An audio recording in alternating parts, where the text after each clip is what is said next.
Materi pertama yang akan saya sampaikan itu adalah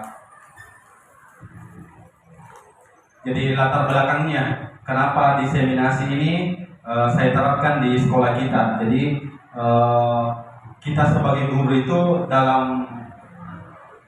menurut Ki Hajar Dewantara itu mengumpamakan sekolah sebagai sebuah ladang, tempat persemaian bibit agar bibit bisa berkembang secara maksimal. Maka petani dapat memperbaiki kondisi tanah, memelihara bibit tanaman, memberi pupuk dan air, membasmi ulat-ulat atau jamur yang mengganggu hidup bibit tanaman dan lain sebagainya. Dari uraian tersebut, kita dapat memahami bahwa sekolah diibaratkan sebagai tanah, tempat bercocok tanam, sehingga guru harus mengusahakan sekolah jadi lingkungan yang menyenangkan, menjaga dan melindungi murid dari hal-hal yang tidak baik. Dengan demikian karakter murid tumbuh dengan baik sesuai dengan profil pelajar Pancasila. Ya, jadi Ki Hajar Dewantara ini mengumpamakan bahwa guru itu adalah seorang yang mengubah, walaupun bibitnya baik, kalau lingkungan atau gurunya di dalam sekolah itu tidak bagus, itu tidak mampu menjadikan bibit yang unggul. Jadi di sini harus ada kolaborasi antara keduanya. Ya, jadi kita guru itu memang dituntut untuk menjadi seseorang yang mampu mengubah minat atau karakter anak. Karena karakter anak itu adalah dia ada namanya kodrat alam dan kodrat zaman. Baik, saya lanjut. Ini pendahuluan yang pertama yang kita paparkan pada hari ini. Kemudian inilah materi yang akan kita sampaikan pada hari ini, yaitu budaya positif. Budaya positif itu mungkin Bapak Ibu sudah sering dengar. Ada yang bisa memberikan penjelasan apa itu budaya positif? Iya, buat ini. Ya, betul sekali ya. Jadi budaya positif itu sesuatu yang kita harus terapkan dengan baik atau yang positif. Artinya sesuai dengan apa yang sesuai di lingkungan sekolah kita. Jadi pertanyaannya, apa itu budaya positif? Apakah di sekolah kita sudah tercipta budaya positif? Jadi ini adalah salah satu dua pertanyaan yang selalu kita pikirkan selama ini. Apa itu budaya positif? Kemudian apakah di sekolah kita itu sudah tercipta budaya positif? Jadi pengertian dari budaya positif itu adalah perwujudan dari nilai-nilai kebajikan atau keyakinan universal yang diterapkan di sekolah. Selama ini barangkali kita sebagai guru merasa berkewajiban mengontrol perilaku siswa agar memiliki perilaku sesuai yang guru harapkan. Perwujudannya, guru sering memberikan hukuman kepada siswa yang melakukan kesalahan dan memberikan imbalan atau penghargaan terhadap perbuatan baik yang dilakukan siswa. Jadi ini yang sebentar saya jelaskan, bukan saya mengajari, tapi apa yang saya dapatkan di pendidikan guru penggerak itu bisa saja saya juga belum melaksanakan di sekolah ya, tapi kita lihat saja sebentar bagaimana materi yang kita sampaikan hari ini. Jadi saya lanjut. Ini konsep inti dari budaya positif. Yang pertama itu disiplin positif, kemudian nilai-nilai kebajikan, teori motivasi perilaku manusia, kemudian hukuman dan penghargaan, keyakinan kelas, kebutuhan dasar manusia, 5 posisi kontrol, dan segitiga restitusi. Dari ke-8 konsep inti budaya positif, apakah ada yang Bapak Ibu baru lihat atau baru baca di atas? Ada yang dari ke-8 ini? Atau iya, segitiga restitusi. Kalau yang lainnya mungkin sudah biasa Bu ya. Ya, segitiga restitusi ini sebentar kita jelaskan. Saya mulai dulu dari disiplin positif. Ya, jadi kita mungkin sering mendengar apa itu hukuman dan penghargaan, kemudian nilai-nilai kebajikan, kemudian keyakinan kelas. Jadi keyakinan kelas bukan kesepakatan kelas, kemudian eh, kebutuhan dasar manusia. Baik, saya lanjut Bapak Ibu. Ya, ini disiplin positif materi pertama yang akan saya jelaskan pada hari ini. Apa itu disiplin positif? Ketika kita mendengar kata disiplin, apa yang terbayang di benak Bapak Ibu, kemudian apa yang terlintas di pikiran Anda? Budaya positif apa? Disiplin. Kalau kita sebagai guru itu kan selalu mengatakan bahwa kita harus disiplin. Kira-kira disiplin di sini diartikan sebagai apa? Ya, Ibu Nurhana.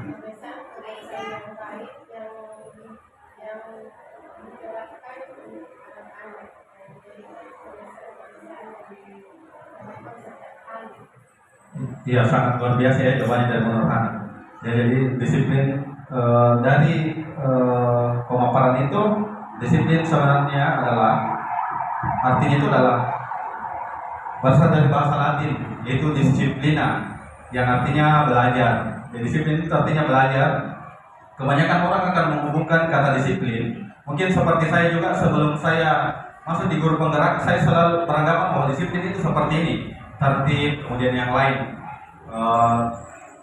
Disiplin itu selalu kita kaitkan dengan tata tertib, kemudian teratur, kemudian kepatuhan pada peraturan. Kata disiplin juga sering dihubungkan dengan hukuman, padahal itu sungguh berbeda. Karena belajar tentang disiplin positif tidak harus dengan memberi hukuman. Justru itu adalah salah satu alternatif terakhir, dan kalau perlu tidak digunakan sama sekali. Murid yang memiliki disiplin positif akan memiliki motivasi internal yang tinggi dalam menguasai diri untuk melakukan tindakan yang sesuai dengan nilai-nilai kebajikan universal. Jadi ini sebenarnya pengertian dari disiplin itu sendiri. Ya, sebelum saya masuk di pendidikan guru penggerak, disiplin itu saya selalu salah artikan bahwa disiplin itu harus sesuai dengan apa yang dilakukan oleh guru. Kalau tidak sesuai lagi dengan apa yang kita sepakati atau apa yang siswa lakukan, itu kita berikan hukuman. Seperti itu. Tapi setelah saya masuk di guru penggerak, saya baru tahu bahwa disiplin itu seperti ini pengertiannya. Baik, saya lanjut. Nilai-nilai kebajikan. Jadi ada beberapa nilai-nilai kebajikan yang hari ini kita akan jelaskan. Yang pengertian sebenarnya nilai-nilai kebajikan itu, ini nilai-nilai kebajikan ini nilai kebajikan adalah sifat-sifat positif. William Glasser pada teori kontrol. Dr. William Glasser ini adalah psikiater Amerika yang pada teori kontrolnya itu mengatakan bahwa setiap perilaku atau perbuatan memiliki suatu tujuan. Jadi anak-anak itu kalau dia melakukan sesuatu, ada tujuan yang dia ingin capai. Karena selama ini kalau kita mendapatkan anak-anak itu, berarti dia ada tujuannya yang belum tersampaikan atau belum dia dapatkan di kelas. Karena kita sebagai guru itu memang berat ya, karena kita dalam satu kelas itu beberapa karakter murid yang akan kita selalu mau samakan selama ini. Sebagai guru itu, saya juga sebagai guru selalu mengatakan bahwa siswa itu harus diam. Kalau kita mengajar diam, menurut apa yang kita lakukan. Padahal sebenarnya itu karakter siswa, apalagi di lingkup SD itu, anak-anak itu kodratnya memang suka bermain. Dia suka bermain. Jadi kalau anak-anak kita larang bermain, itu dia akan melampiaskan. Makanya dalam kelas itu selalu muncul hal-hal yang kita tidak inginkan. Saya sangat kagum dengan salah satu rekan kerja kita, itu Pak Sultan. Pak Sultan itu saya selalu kalau melihat itu, dia mengaitkan materi itu dengan permainan. Anak-anak itu merasa tidak bosan. Dan itu bagi saya itu suatu motivasi buat saya bagaimana saya bisa membuat anak-anak seperti itu. Ya, jadi kemudian selanjutnya dengan mengaitkan nilai-nilai kebajikan yang diyakini seseorang, maka motivasi intrinsiknya akan terbangun. Intrinsik itu dari dalam, sehingga menggerakkan motivasi dari dalam untuk mencapai tujuan mulia yang diinginkan. Ini menurut Diana Gosen dalam nilai-nilai kebajikan. Diana Gosen ini adalah ahli pendidikan dari Kanada. Ya, selanjut. Inilah contoh-contoh nilai kebajikan atau institusi. Kalau kita di sekolah itu, nilai-nilai kebajikan yang kita lakukan itu yang sesuai dengan profil pelajar Pancasila, yaitu beriman dan bertakwa pada Tuhan Yang Maha Esa, berakhlak mulia, berkebinekaan global, gotong royong mandiri, kreatif dan bernalar kritis. Kalau yang lain itu, ini adalah organisasi yang mencontohkan nilai-nilai kebajikan dalam sebuah institusi. Yang di sebelahnya dia memasukkan toleransi, rasa hormat, integritas, mandiri. Jadi ini salah satu nilai kebajikan yang selama ini kita ingin capai. Di sekolah itu nilai kebajikan yang ingin kita capai itu adalah yang ini, beriman dan bertakwa. Karena kita sebagai guru itu pasti mau melihat peserta didik kita itu bagaimana dia mampu beriman dan bertakwa. Kemudian bagaimana dia berakhlak mulia. Salah satu sikap siswa itu adalah dia mampu berakhlak mulia. Berakhlak mulia di sini luas. Berakhlak mulia di sini luas. Jadi dia mampu menghormati gurunya dengan baik. Dia mampu menghormati temannya. Itu namanya berakhlak mulia. Kemudian berkebinekaan global.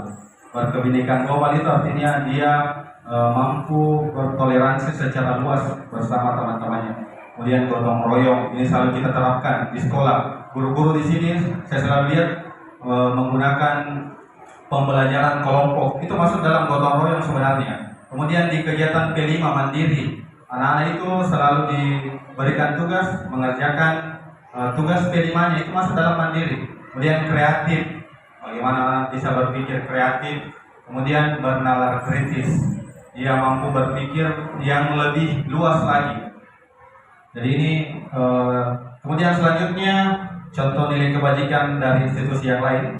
Apakah ini termasuk nilai kebajikan apa yang kita selalu terapkan di sekolah? Saya selalu lihat teman-teman di sini sudah menerapkan. Jadi kita sebenarnya sudah menerapkan, tapi kita belum sadar bahwa ini nilai kebajikan yang kita laksanakan pada siswa.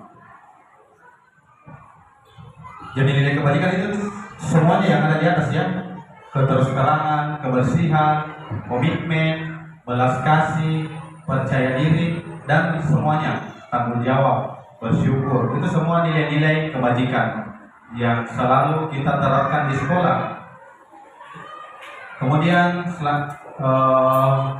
materi selanjutnya, teori motivasi perilaku manusia. Pertanyaannya, di sini sebagai seorang guru, saat Anda hadir mengajar di kelas tepat waktu, motivasi apakah yang mendasari tindakan kita? Ada yang bisa memberikan Bapak Ibu? Apa yang mendasari kita sehingga kita sebagai guru itu hadir tepat waktu? Ya, apakah karena ada takut sama atasan atau ada buat ini?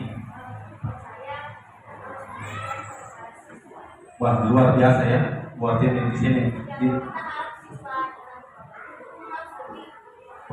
luar biasa, jawaban yang sangat luar biasa. Jadi inti dari jawaban dari buat itu adalah teladan. Kita hadir tepat waktu di sekolah itu karena kita ingin menjadi teladan bagi siswa, apalagi seorang guru. Jadi terkadang kita hadir apalagi di sekolah kita ada CCTV-nya di dalam itu ada CCTV. Terkadang motivasi kita untuk hadir di sekolah itu karena takut sama atasan atau karena ingin mendapatkan reward.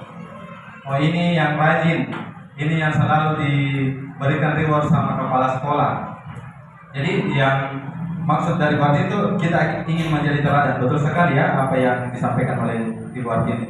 Jadi di sini apakah Anda datang tepat waktu karena tidak ingin ditegur oleh atasan Anda dan kemudian mendapat surat peringatan, menghindari ketidaknyamanan dan hukuman, atau Anda ingin mendapatkan pujian dari atasan Anda dan mendapat penghargaan sebagai karyawan atau guru berprestasi, mendapatkan imbalan atau penghargaan dari orang lain, atau Anda ingin menjadi orang yang menghargai waktu, menghargai diri Anda sendiri sebagai teladan bagi murid-murid Anda karena Anda percaya tindakan Anda sebagai guru akan dicontoh oleh murid Anda, atau menghargai nilai-nilai diri Anda sendiri. Jadi ini yang dijelaskan tadi oleh Bu Artini bahwa kita harus menjadi teladan. tepat waktu itu karena kita guru itu harus menjadi teladan bagi siswa. Kalau ada siswa yang suka terlambat, kemudian gurunya juga suka terlambat, nah ini yang tidak sesuai lagi dengan pembahasan yang di atas. Jadi guru itu menjadikan guru itu adalah teladannya. Jadi kalau gurunya suka terlambat, pasti siswanya juga akan terlambat. Pasti seperti itu. Karena di sini motivasi eksternal itu adalah motivasi dari luar. Kemudian motivasi yang pertama itu untuk menghindari ketidaknyamanan atau hukuman apa yang akan terjadi apabila saya tidak melakukannya. Kemudian yang kedua, motivasi dari eksternal lagi untuk mendapatkan imbalan orang lain atau institusi, apa yang akan dapat saya dapatkan apabila saya melakukannya. Kemudian mudah-mudahan yang ketiga yang kita selalu lakukan di sini, yaitu motivasi internal dari diri kita sendiri, yaitu untuk menghargai diri sendiri. Kemudian saya akan menjadi orang yang seperti apa bila saya melakukannya. Jadi guru memang itu sangat luar biasa bebannya. Saya juga baru sadar sekarang bahwa apa yang dilakukan oleh kepala sekolah kita itu adalah salah satu budaya positif. Baru saya sadar, oh ternyata seperti ini apa yang dilakukan oleh kepala sekolah. Jadi saya itu sangat terbantu dengan beliau. Saya alhamdulillah di CGP angkatan 11 ini sangat bersyukur sekali sama dengan Bu Nunu. Itu karena kepala sekolah kita itu guru penggerak. Jadi mungkin Bapak Ibu sekalian nanti kalau jadi guru penggerak, kepala sekolahnya guru penggerak, itu pasti akan nyaman sekali karena dia sudah tahu apa yang kita lakukan. Iya. Saya sebenarnya menjelaskan ini agak ragu-ragu juga karena yang saya jelaskan di sini ada Ibu Suci, dia sudah tahu semua teorinya. Apa yang saya jelaskan di sini dia sudah tahu. Jadi dia sudah tahu intinya. Seperti itu ya. Oke, tapi ini adalah bagi saya itu semangat untuk lebih maju lagi. Baik, selanjutnya hukuman. Nah, ini yang selalu kita lakukan juga. Kemudian konsekuensi dan restitusi. Ada 3 ya, ada hukuman, ada konsekuensi, dan ada restitusi. Hukuman itu berbeda dengan konsekuensi dan berbeda juga dengan restitusi. Baik Bapak Ibu, saya lanjut. Nah ini, kalau hukuman itu dia masuk di identitas gagal. Kemudian tidak nyaman untuk murid dalam jangka waktu panjang. Kemudian murid ini menjadi korban. Kemudian murid atau anak akan tersakiti. Kemudian siswa atau perilakunya pasif, agresif, dan meningkat. Kemudian kita masuk ke konsekuensi. Di sini identitas sukses ya, ada 2. Jadi ada identitas gagal, ada identitas sukses. Kalau konsekuensi itu sebenarnya dia di posisi netral. Tapi mudah-mudahan Bapak Ibu di sini jangan menggunakan konsekuensi dan hukuman, tapi kita bertahap masuk di restitusi. Ya, jadi restitusi itu adalah bagaimana guru bisa memberikan penjelasan kepada siswa tentang masalah yang dihadapi dan dia bisa memberikan jalan keluar bagi dirinya sendiri. Jadi itu yang disebut dengan restitusi. Contohnya di sini kalau konsekuensi itu sesuatu harus terjadi, kemudian efeknya bagi siswa itu tidak nyaman untuk murid, kemudian untuk anak jangka waktu pendek, kemudian korban juga bisa diabaikan. Kalau restitusi itu merupakan pilihan, kemudian menguatkan untuk murid dalam waktu jangka panjang, kemudian korban mendapatkan ganti. Tapi restitusi di sini itu tidak bisa kalau hal-hal yang besar ya, kecuali di sekolah. Kalau kayak penyalahgunaan narkoba itu tidak bisa restitusi. Ya, lainnya. Oke, baik Bapak Ibu. Jadi kalau hukuman itu dia masuk di identitas gagal. Kemudian anak di sini dia masuk di negatif, perilaku negatif. Kalau konsekuen dia netral sebenarnya. Bisa negatif, bisa positif. kemudian di restitusi itu dia masih di positif. Mudah-mudahan setelah kita memahami apa itu restitusi, kita akan menerapkannya di kelas. Walaupun itu sebagai guru, saya minta kepada Bapak Ibu, apakah ini masuk hukuman atau konsekuensi? Ya, jadi di sini ada mencatat 100 kali, langsung saja tulis di sticky note-nya, hukumankah atau konsekuensi. Kita jawab bersama sebentar. Baik, bisa Bapak? Ada pulpennya? Oke.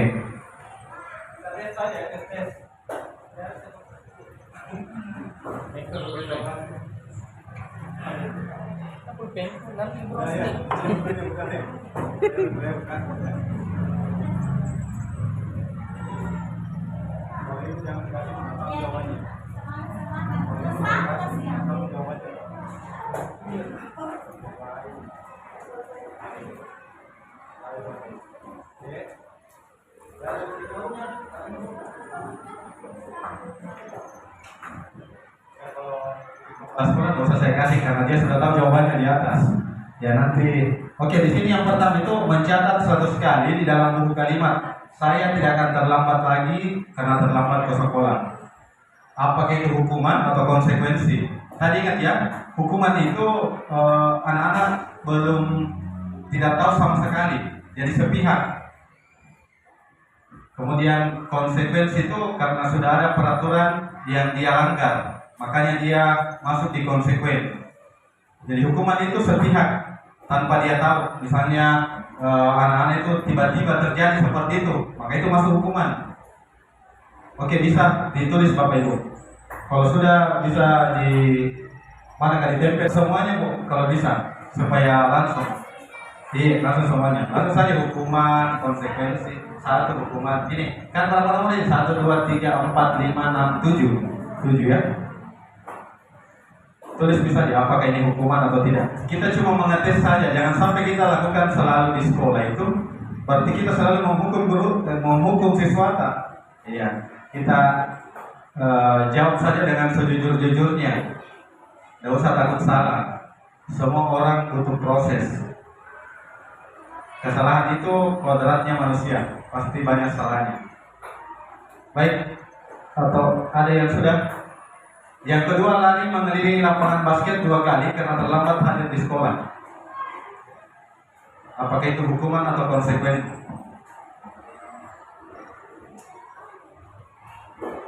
Kemudian yang ketiga, murid diminta untuk push up 15 kali karena tidak menggunakan masker ke sekolah.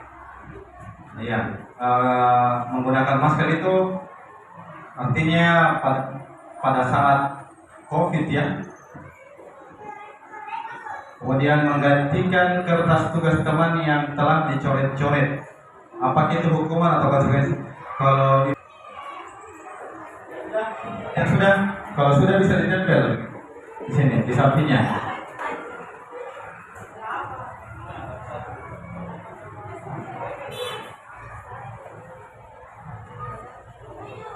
Tujuh. Oke, tidak usah tulis nama, bisa sama Pak. Bisa di sini juga, di mana kan? Sama. Langsung bawa hasil nanti kan. Jangan bawa hasil. Iya, tempel saja. Apa? Jangan ditulis kina mata. Sebentar saya kan ditabdi, oh ini hukuman saya. Iya, tidak bagus ditulis nama ya. Iya, baik. Sudah semua Bapak Ibu. Jangan kita bersalah. Oke, baik, sudah semua? Iya. Baik, tindakan guru di sini ya. Jadi ini tindakan kita. Mungkin selalu kita lakukan di sekolah atau tidak sama sekali. Mudah-mudahan tidak ya. Kita lihat saja apakah sudah sesuai dengan apa yang kita jawab. Nah, ini jawabannya Bapak Ibu. Yang pertama itu mencatat 100 kali di dalam buku kalimat. Saya tidak akan terlambat lagi karena terlambat ke sekolah. Dia masuk di hukuman. Kenapa? Karena hukuman itu sepihak. Anak-anak biasa mungkin tidak tahu sama sekali bahwa ini yang akan dilakukan oleh guru saya. Dia tiba-tiba, jadi dia akan menjadi korban buat dirinya. Ya itu namanya hukuman. Kemudian yang kedua, lari mengelilingi lapangan basket 2 kali karena terlambat hadir di sekolah. Biasa pun seperti itu, terlambat lari lapangan 2 kali. Nah, itu masuk di hukuman. Tapi ini sebentar lain dengan yang terakhir ya. Yang terakhir itu masuk di konsekuen. Padahal itu sebenarnya agak mirip-mirip. Ya. Jadi yang kedua ini masuk di hukuman. Kemudian yang ketiga, murid diminta untuk push up 15 kali. Kemudian menggantikan kertas tugas teman yang telah dicoret-coret. Itu konsekuensi. Masuk di konsekuensi ya. Jadi mengganti itu termasuk konsekuen karena di sini kita sudah memberikan pengarahan atau kesepakatan yang kita berikan bahwa kalau kalian mencoret buku teman itu akan digantikan dengan yang lain. Jadi dia bukan termasuk hukuman. Anak-anak sudah tahu sebenarnya hukuman itu dia tidak tahu dan dia langsung dapatkan secara tiba-tiba. Kalau konsekuen itu dia tahu tapi dia lakukan. Jadi dia harus di sini menggantinya. Kemudian selanjutnya membersihkan tumpahan air di meja tulis karena tersenggol pada saat belajar. Nah, itu juga masuk konsekuensi. Kemudian murid disuruh untuk mengenakan sepatu seharian di sekolah karena tidak menggunakan sepatu hitam. Hukuman. Kemudian yang terakhir ini bisa memberikan penjelasan. Kenapa yang bagian 2 ini hukuman, kemudian yang terakhir bagian konsekuensi. Ada yang bisa memberikan? Iya, kan di sini dia sama-sama lari. Yang di atas lari, dia masuk hukuman. Yang di bawah lari, dia masuk konsekuensi. Iya.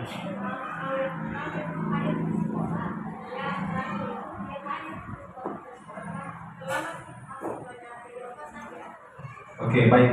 Apa yang disampaikan Martin itu luar biasa ya. Tapi di sini perbedaan sebenarnya itu bukan saya memberikan tambahan, tapi perbedaannya sebenarnya itu intinya yang membedakan itu pelajaran PJOK.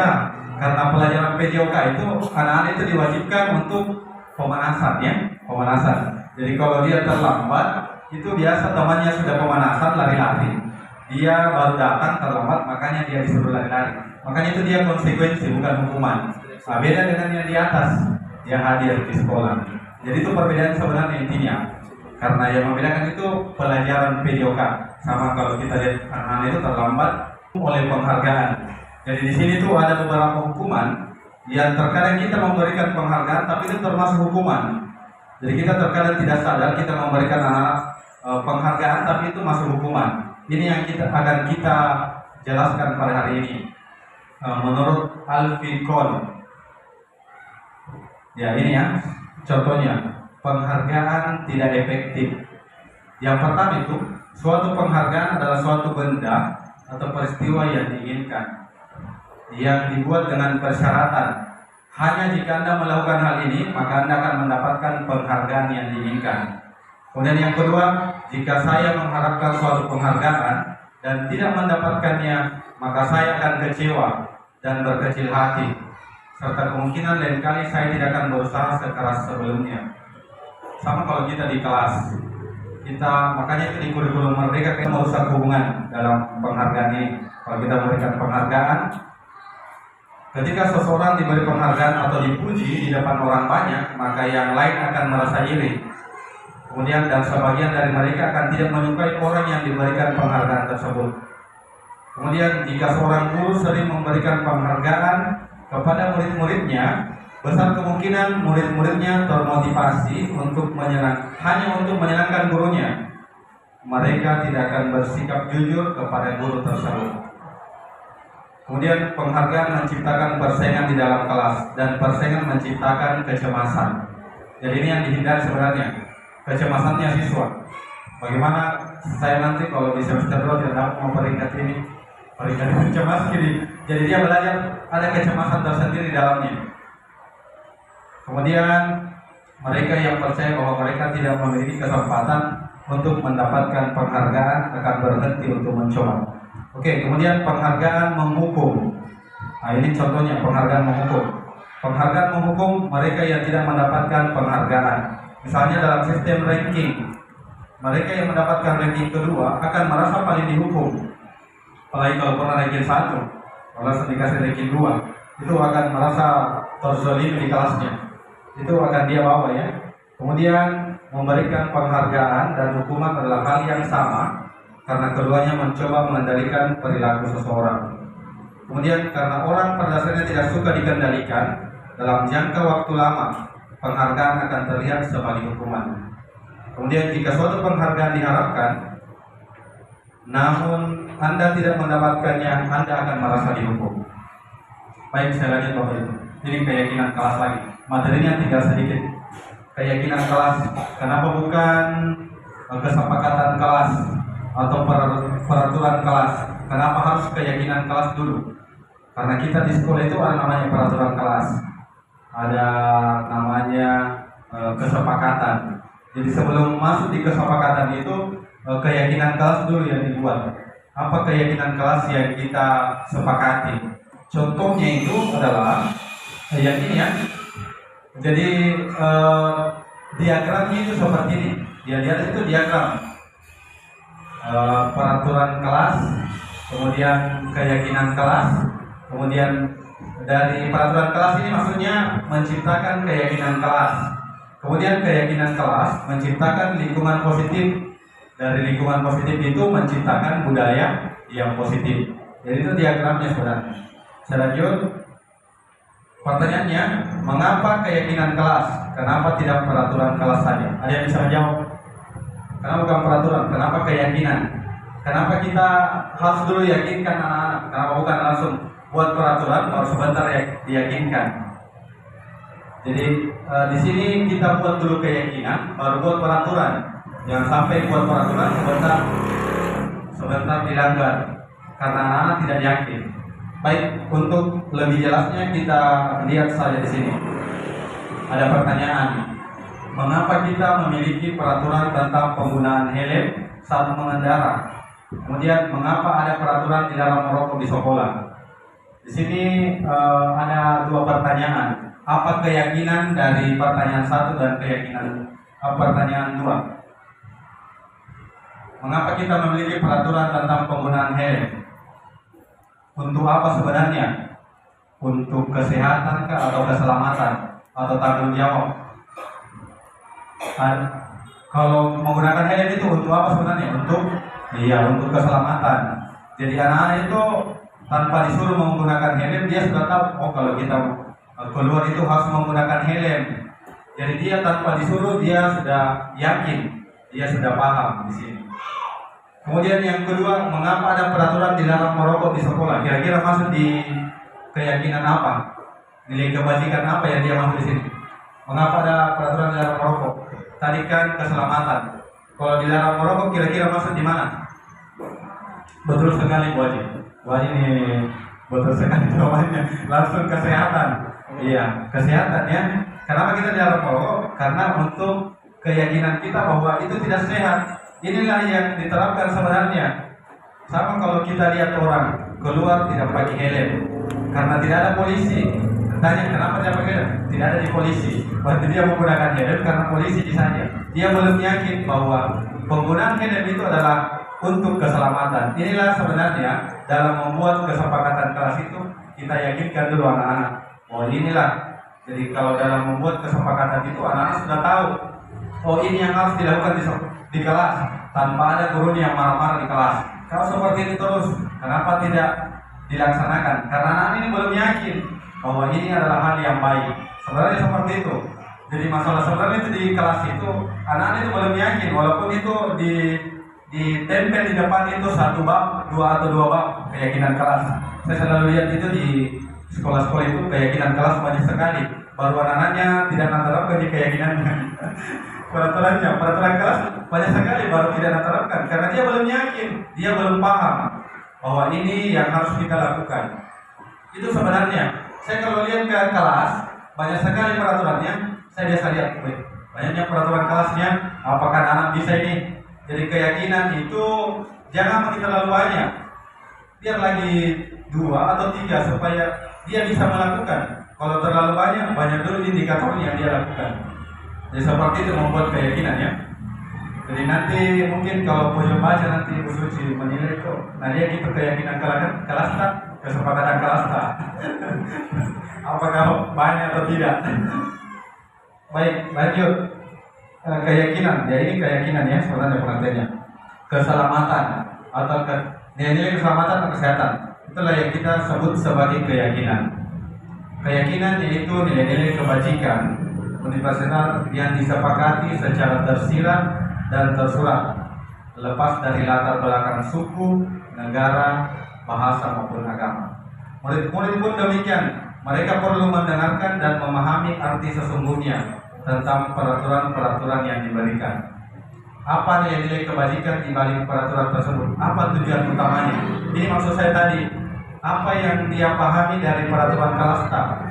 Nilai-nilai kebajikan apa? Jangan sampai dilarang menggunakan helm. Baru anak cuma memahami bahwa kita menggunakan helm di saat ada polisi. Kalau tidak ada polisi jangan menggunakan helm. Seperti itu maksudnya. Jadi dia tahu inilah nilai kebajikannya, nilai keselamatannya. Oke, baik, lanjut. Setiap tindakan atau perilaku yang kita lakukan di dalam kelas dapat menentukan terciptanya sebuah lingkungan positif. Perilaku warga kelas tersebut menjadi sebuah kebiasaan yang akhirnya membentuk sebuah budaya positif. Ya, saya selalu perhatikan teman-teman di atas itu, termasuk rekan kita Bu Haji atau Bu Artini, Bu Andien, itu setiap sebelum masuk kelas itu dia suruh baris anak-anak. Itu termasuk budaya positif juga. Karena anak-anak menjadikan itu adalah pembiasaan. Saya biasa lihat belum ada gurunya dia sudah baris, karena dia sudah terbiasa bahwa hal ini dilakukan. Jadi itulah yang dimaksud yang di atas. Kemudian suatu keyakinan akan lebih memotivasi seorang dari dalam, bukan dari luar ya, karena ada dorongan dari luar. Dia termotivasi dari dalam dirinya sendiri, karena keyakinannya dia paham bahwa itu adalah hal yang baik, maka dia menerapkannya. Seperti itu maksudnya. Saya lanjut saja. Nah ini mungkin saya kasih lagi. Mudah-mudahan stick note saya masih cukup. Kita isi lagi nilai kebajikan apa yang dituju di sini. Kembalikan barang ke tempatnya. Tadi itu ada kesehatan, keselamatan. Nilai kebajikan itu tanggung jawab, apalagi jujur. Nah, itu yang dimaksud dengan nilai-nilai kebajikan. Baik, saya berikan kepada Bapak Ibu, tidak usah takut untuk menjawabnya. Jadi silakan dijawab sejujur mungkin. Baik.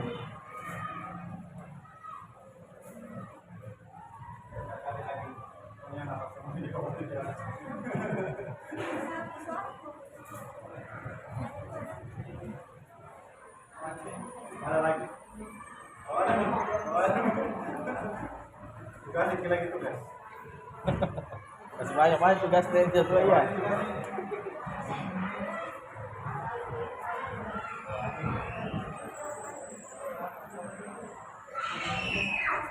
Baik, silakan diisi, kembalikan barang ke tempatnya. Itu masuk di nilai kebajikan apa? Kemudian dilarang mengganggu orang lain, masuk nilai kebajikan apa? Kemudian hadir di sekolah 15 menit sebelum pembelajaran dimulai. Nilai kebajikan apakah disiplin, tanggung jawab, keselamatan, kesehatan, banyak sekali ya nilai kebajikan. Apakah dia disiplin, bertanggung jawab, nilai kebajikan itu banyak. Atau saya kembalikan, bisa dilihat, atau mau saya kembalikan nilai kebajikan apa?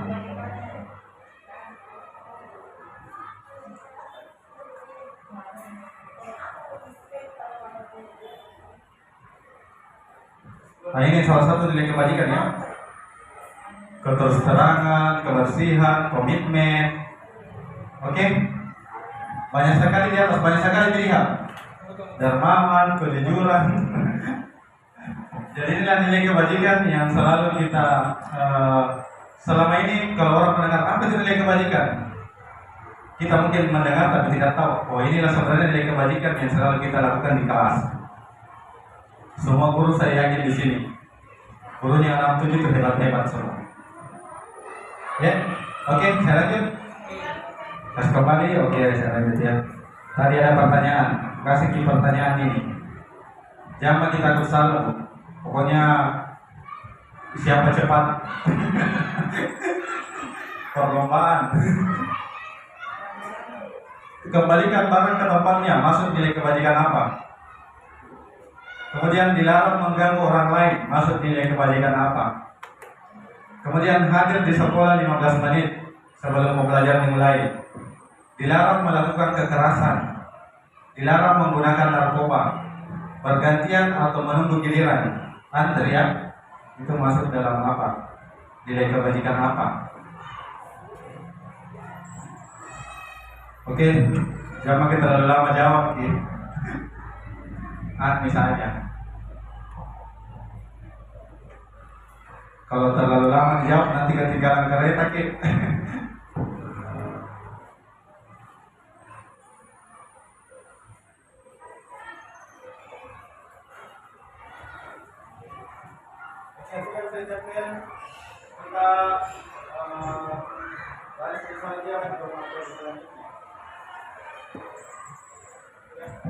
Sudah Bapak Ibu. Jadi kita hari ini belajar lagi ya. Kita belajar. Apa sertifikat? Katanya Pak Sultan dapat sertifikatnya. Sertifikatnya besok.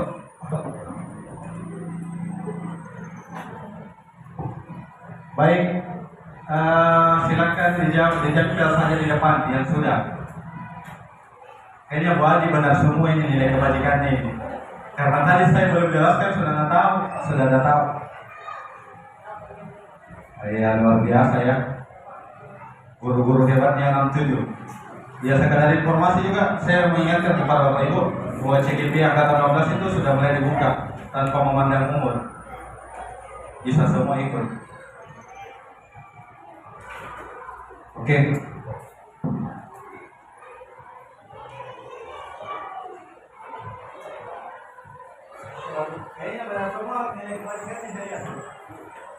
Nilai kebajikannya saya lihat teman-teman rekan-rekan guru ini sudah sesuai dengan apa yang dipikirkan. Iya, kita lanjut saja. Jawabannya itu sebenarnya ini ya. Kembalikan barang ke tempatnya itu nilai kebajikan itu adalah. Ada yang jawab Pak Basir, bisa minta tolong Pak Basir. Ada yang jawab tanggung jawab. Ada tanggung jawab. Ada. Iya, tanggung jawab berarti sudah betul ya. Oke, kemudian dilarang mengganggu orang lain, masuk di nilai kebajikan apa? Ada yang menjawab Pak Basir, menghormati orang lain. Oke, lanjut. Kalau hadir di sekolah 15. Kemudian dilarang menggunakan narkoba, kayaknya benar semua ini. Oke. Kemudian bergantian atau menunggu giliran, menghormati orang lain dan bersabar. Oke. Baik, Bapak Ibu, kayaknya dari nilai kebajikan tadi sudah banyak yang benar ya. Baik, saya lanjut. Pembentukan keyakinan kelas itu bersifat abstrak.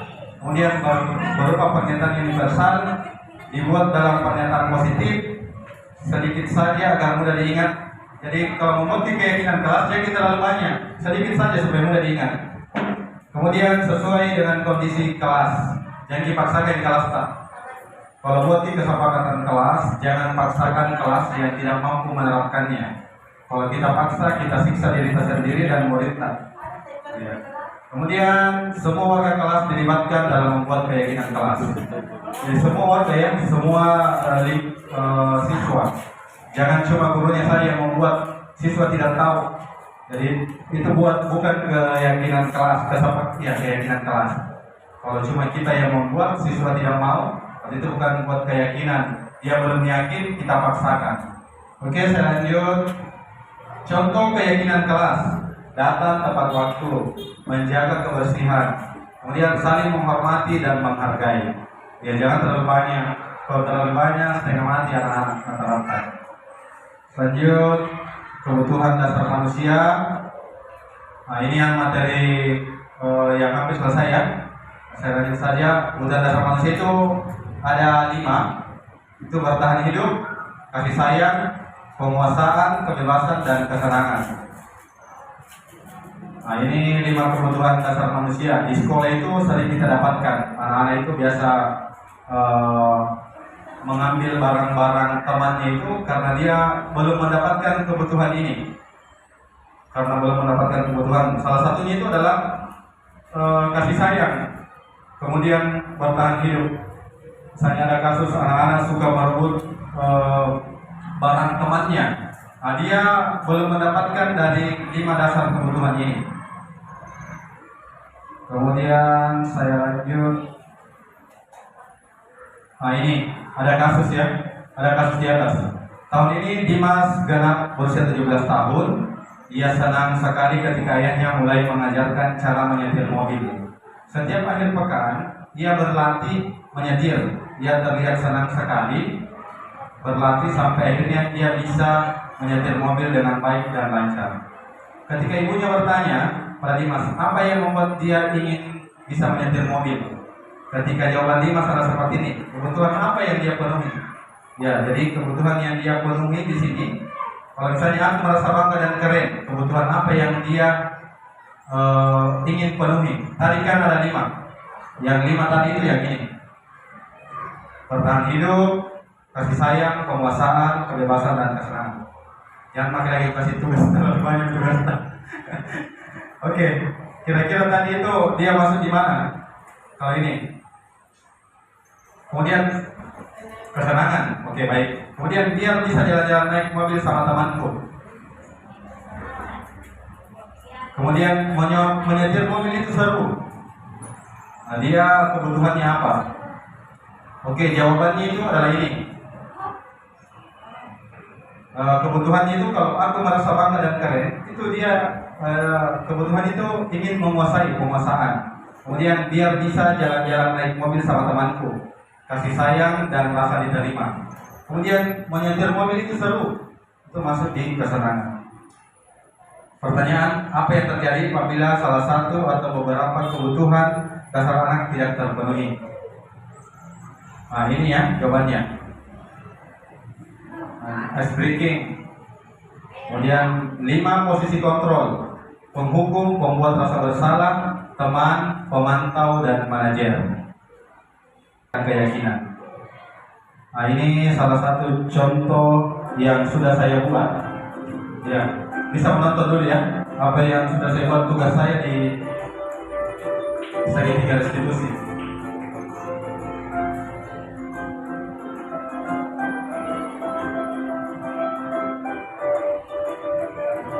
Bagaimana peran guru?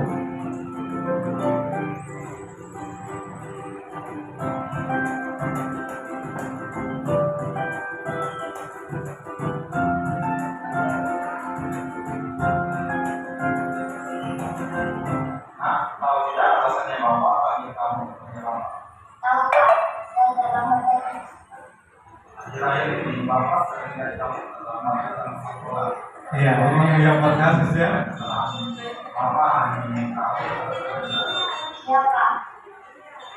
Semua orang pasti pernah melakukan kesalahan. Kalau bukan orang sastra yang melakukan kesalahan, Ada video ni Bembo. tidak bisa mengerti. Contoh segitiga Ada restitusi. kan video ni Bembo yang Kalau boleh tahu, apa alasannya? kayaknya harus di pengadaan imbal ini. Saya terlambat bangun, Pak. Lupa setel alarm. Oh, terlambat bangun. Iya. Menurut kamu, apakah masih ingat dengan kesepakatan kelas yang kita susun bersama? Menurut kamu, kesepakatan kelas apa yang kita susun dengan terlihat kamu? Kesepakatan kelas belajar teman waktu, Pak. Bagus sekali. Ya, Pak. Mulai sebentar malam sebelum tidur, saya setel alarm agar tidak terlambat bangun, Pak. Bagus sekali. Bapak berharap banyak sama kamu. Terima kasih, Pak. Saya akan berusaha tidak terlambat lagi. Saya hargai usaha kamu. Sekarang silakan kembali, Pak. Terima kasih, Pak. Oke, ini adalah contohnya ya, saya lanjut saja. Ya, segitiga restitusi. Tahapannya itu adalah menstabilkan identitas. Kemudian bagiannya tadi berbuat salah itu tidak apa-apa. Kemudian tidak ada manusia yang sempurna. Itulah kalimat-kalimat dalam menstabilkan identitas. Kemudian saya juga pernah melakukan kesalahan seperti itu. Kita bisa menyelesaikan ini. Kemudian kamu berhak merasa begitu. Kemudian validasi tindakan yang salah itu contohnya kalimat itu adalah, padahal kamu bisa melakukan yang lebih buruk dari yang ini ya. Kamu pasti punya alasan melakukan itu. Kemudian kamu patut bangga pada dirimu sendiri karena kamu telah melindungi sesuatu yang penting buatmu. Ini dari segitiga restitusi. Yang terakhir itu adalah menanyakan keyakinan. Jadi kita tanyakan ke siswa, apa yang kita percaya sebagai kelas atau keluarga?